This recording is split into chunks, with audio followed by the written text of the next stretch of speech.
Which one of the following statement is not correct? We need to find which of the statement is not correct in these options. First option, the radius of the curvature of the concave mirror is twice its focal length. We know that this is concave mirror, okay, this is concave mirror and this is radius of the concave mirror, okay, R. We know that focal length F is equal to R by 2, radius divided by 2. So, radius is equal to 2F. So, here it must be here, the focal length must be here, and we can write here the radius of the curvature of the concave mirror is, radius is twice that of focal length. So, this is a correct option. Now, we need to find what is the incorrect option. So, this one is not. Now I am going to the third option. The radius of the curvature of a plane mirror is infinity. I am going to take a plane mirror here. This is a plane mirror. Okay, plane mirror. We can't find, in the plane mirror, we can't find the radius. So, it is infinity, it is going on, it is infinity. So, this one, third option is also correct only. So, radius of the curvature of the plane mirror is infinity only. So, it is correct option. And when the ray, fourth one, when a ray of light passes from optically denser medium to an optically rarer medium, the angle of refraction is greater than the corresponding angle of incident. So, here I am going to take this as a denser medium and this as a rarer medium. Okay, I am going to pass the incident ray. This is an incident ray. I am going to pass the incident ray here. So, if I am passing the incident ray, it comes to the rarer medium. It must come like this only, but when it comes to the rarer medium, it is going like this way. It is refracted towards here. So, the angle becomes this high. Here the theta angle becomes this here. If the angle is here 30 degree, here it may be 60 degree like that. So, it is greater. The angle is greater when it comes from the incident ray comes from the denser medium to the rarer medium. So, here this option is also correct only. We need to find the incorrect option. So, we didn't see the second option now. Power of the convex lens is negative and the concave lens is positive. Okay. We know that power is equal to 1 by f. Okay, power of lens is equal to 1 by f. So, focal length is equal to 1 by p here. So, the focal length is here positive. So, power of the convex lens is positive and concave lens is negative. Okay. So, this option is an incorrect option. So, this is the correct one. The mass of the spaceship is 1000 kg. So, m is equal to 1000 kg and it is to be launched from the earth surface out of free space. The value of g and r they given as an 10 meter per second square as well as earth radius as 6400 kilometer. What is the required energy for this work will be? We need to find the energy, required energy. So, solution, here they given as a required energy. We know that here the potential energy, gravitational potential energy. If you are seeing the word work done or energy like that, you want to go for the gravitational potential energy. So, that is the gravitational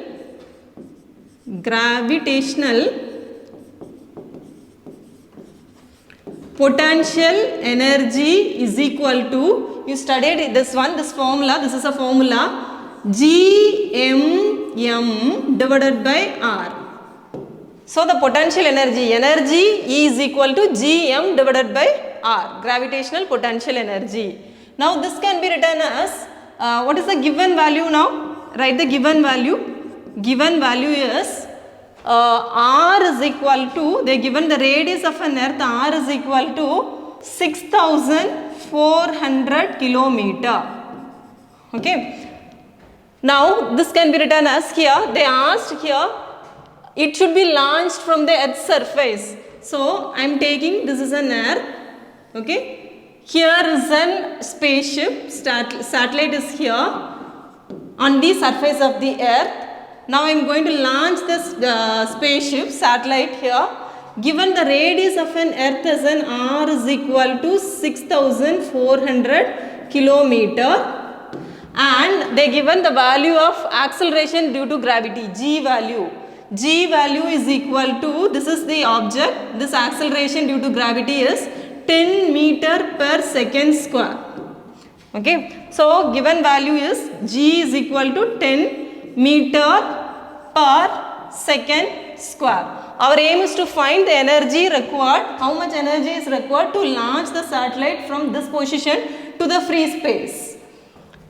Now this is a formula, this can be written as now energy E, that is the potential energy. I am representing the potential energy as an E. E is equal to Gmm divided by R. Okay. Here they given the value G. G is equal to 10 meter per second square. So we need to calculate G. I am going to multiply and divide R, capital R. Now this equation becomes as E is equal to Gmm divided by R, here on R, divided by R square. We know that G is equal to acceleration due to gravity, G is equal to Gm divided by R square. So now here Gm divided by R square is equal to small g. Small g is nothing but that is an acceleration due to gravity. So now energy E is equal to Gmr. Okay. Now you substitute the value in this equation. E is equal to G, they given the value as in G as in 10 meter per second. So 10 into mass of the spaceship, they given the mass of the spaceship value m is equal to 1000 kg, given value. So this is 1000 kg into r, radius of Earth. They given the value as in radius of Earth as in 6,400. It is in kilometer. We need to change this one as a meter. So I am going to represent here 10 power 3. Okay. Now if you multiply this one, you will get the answer 6 is equal to 6.4 into 10 power 10 joule. So the answer is here 6.4 into 10 power 10 joule. For an N-type semiconductor, which of the following statement is true? Okay. We are taking, this is an N-type semiconducting material. This is N-type. So N represent negative charge. Negative. N means negative. So majority charge carriers are negative in N-type semiconducting material. And the minority charge carrier is positive. So negative represent here electron. So electron are the majority charge carriers in N-type semiconducting material. Okay. So we can cancel these two options. Here holes are the majority to charge carriers. N-type electrons are the majority to charge carriers here. And in the first option they given electrons are the majority carriers and trivalent atoms are doped. Here in the p-type semiconducting material only trivalent atoms are doped, and in the n-type semiconducting material pentavalent atoms are doped. In an intrinsic semiconductor we are going to add some pentavalent atom to the n-type semiconducting material. So majority charge carriers are electrons, and as well as we are going to dope in the n-type semiconducting material pentavalent atom. So the option is here number 4, electrons are the majority charge carriers and pentavalent atoms are doped to the n-type semiconducting material. Here benzaldehyde, which is reacted with nitric acid and sulfuric acid, which gives this benzaldehyde C double bond O H, which is reacted with HNO3 in presence of H2SO4, which gives a meta-nitrobenzaldehyde. Why it is in meta position? Because this aldehyde group is meta-directing group.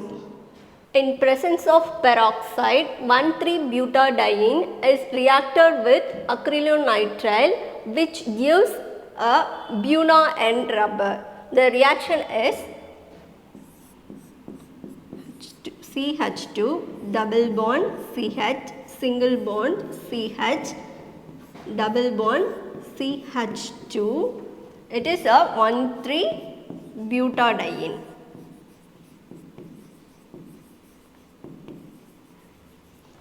It is reacted with acrylonitrile CH2 double bond CHCN. It is acrylonitrile.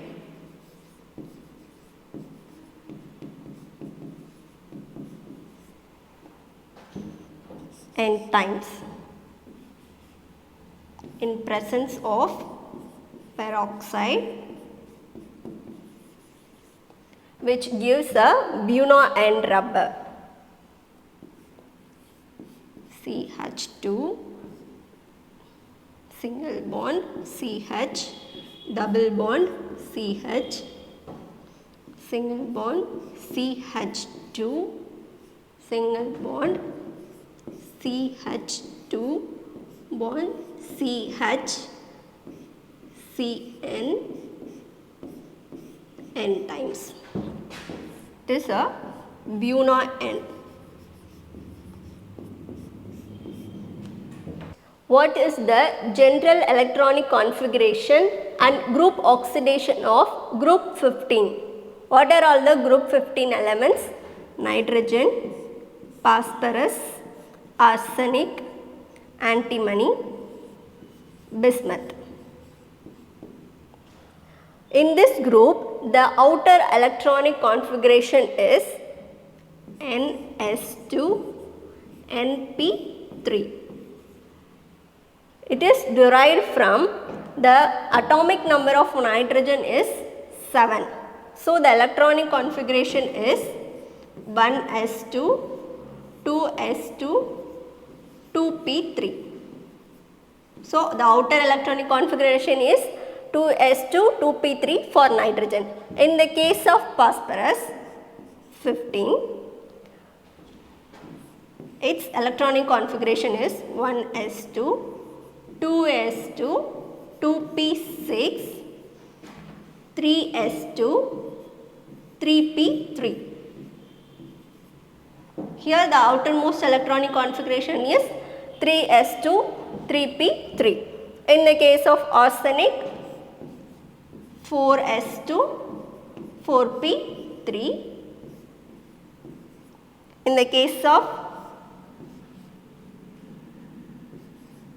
stibium, 5s2, 5p3. In the case of bismuth, 6s2, 6p3. What is the group oxidation? Group oxidation is nothing but number of electron which is able to donate or which is involved in bond formation, that is called a group oxidation state. Here the outermost electronic configuration has 5 electrons. So it can donate 5 electrons to bonding. Which of the following is a 5C compound? Oxaloacetic acid, citric acid, alpha ketoglutaric acid and succinic acid. So you will remember these are the products which are involved in the Krebs cycle, or it is also called as the TCA cycle, which majorly takes place in the mitochondria.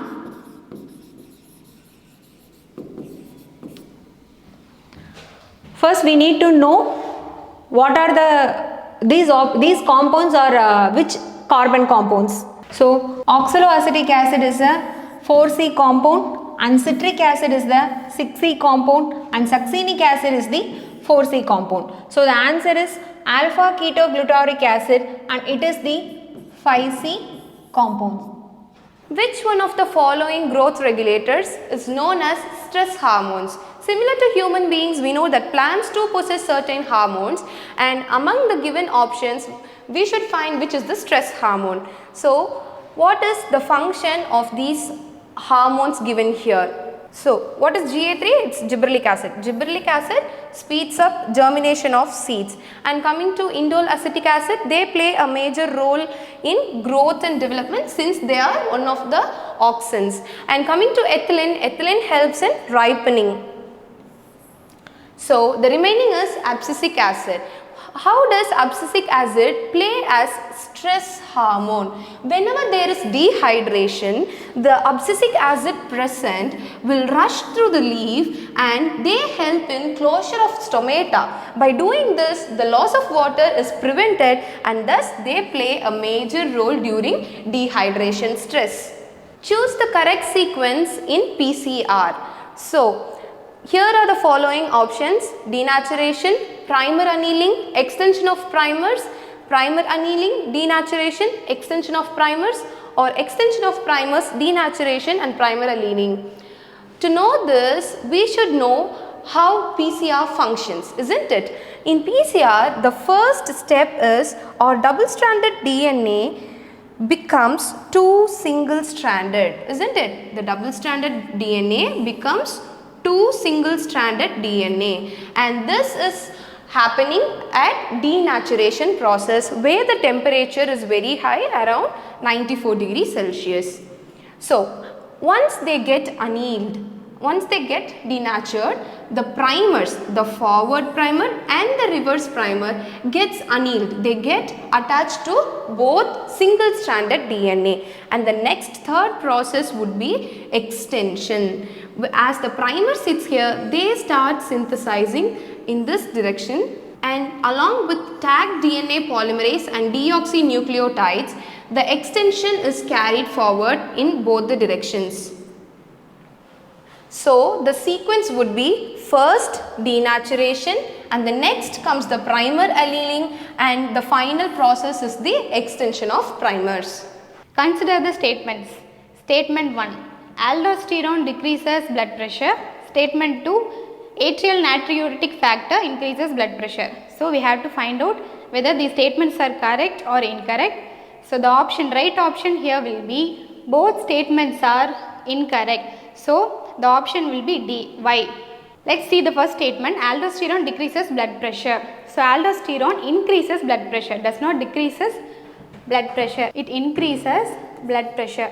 Whenever there is decrease in blood volume, there will be decrease in blood pressure, which stimulates the kidney to secrete renin. So, it activates the renin angiotensin aldosterone system.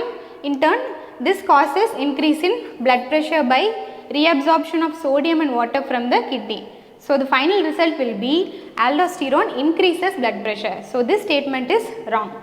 Next, coming to statement 2. Atrial natriuretic factor increases blood pressure they have given. But the correct answer is it decreases blood pressure. Similarly, whenever there is increase in blood volume, it causes stretching of the atrium. Okay. So, whenever the atrium gets stretched, the atrial natriuretic factor is released, which causes excretion of sodium and water, and thus resulting in decreased blood volume, which leads to decrease in BP. So, atrial natriuretic factor decreases blood pressure, does not increase blood pressure. So, both of the statements are wrong, both are incorrect. The option will be answer D. The condition characterized by progressive degeneration of skeletal muscles due to defective genes is, the options are myasthenia gravis, muscular dystrophy, tetany and osteoporosis. So, here the correct answer will be muscular dystrophy, because in myasthenia gravis, let's discuss each of the options. Okay, myasthenia gravis, that it is an autoimmune disorder, it is not due to defective genes. Antibodies are produced against the acetylcholine receptors, which are present in the muscle end plate, and it causes muscle weakness. So, it is an autoimmune disorder. It is not due to defective genes.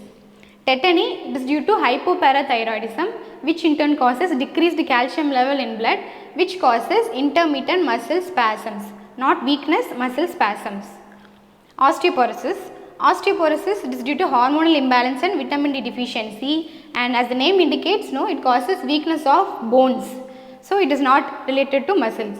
So the answer will be muscular dystrophy. In muscular dystrophy, there will be mutation of genes which produce muscle proteins, which causes progressive weakness. So as the baby grows, there will be progressive weakness of the muscles. So the correct option is muscular dystrophy, answer B. Assertion reason question. Assertion, each myofibril has alternate dark and light bands. Reason, the striated appearance is due to the distribution of actin and myosin proteins. So here they are asking, they are telling each myofibril has alternate and dark and light bands. So this is correct. So A is correct. The striated appearance is due to distribution of actin and myosin proteins. This is also correct, and R is the correct explanation of assertion. So the option will be both A and R are correct, and R is the correct explanation of E. Let me show the diagram. Here we can see alternating light and dark bands. Okay. Light bands is due to the thin filaments actin, and dark bands is due to thick filaments myosin. So the answer will be option A, both A and R are correct, and R is correct explanation of